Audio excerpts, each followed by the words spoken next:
Kenapa muka burn padahal dah pakai sunscreen? Kenapa tu warna tu tak tertata ni?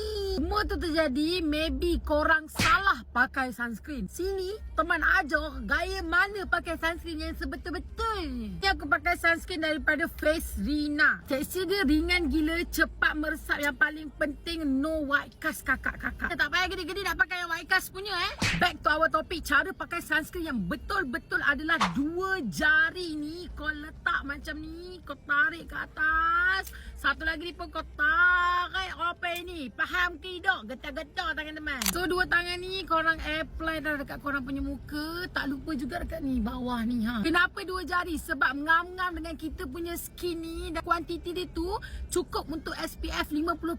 Hampir sama. Andai kata terlalu sikit letak sunscreen, kulit kita ni tak cukup sunscreen. Dia tak cukup nak support UV ataupun sinaran cahaya matahari untuk skin kita. Lagi mudahlah sunburn, lagi mudahlah terbakar kulit goma, lagi mudahlah segala benda. Itu punca-punca kulit kita kusam. That's why kena cukup-cukup dua jari. Kalau korang tanya aku nak suggestkan sunscreen, korang pakai yang Face Rina ni. Dalam ni ada 2% niacinamide dan juga bisabolol dan juga 50 SPF. Dalam menjaga kulit kita daripada sinaran cahaya matahari, sinaran UV, dia juga membantu mencerahkan kulit kita dan juga membantu merawat kulit kita. Yang paling aku suka sunscreen ni, dia sesuai dengan semua skin type termasuk sensitive skin. Ibu mengandung pun boleh pakai, ibu menyusu pun boleh pakai.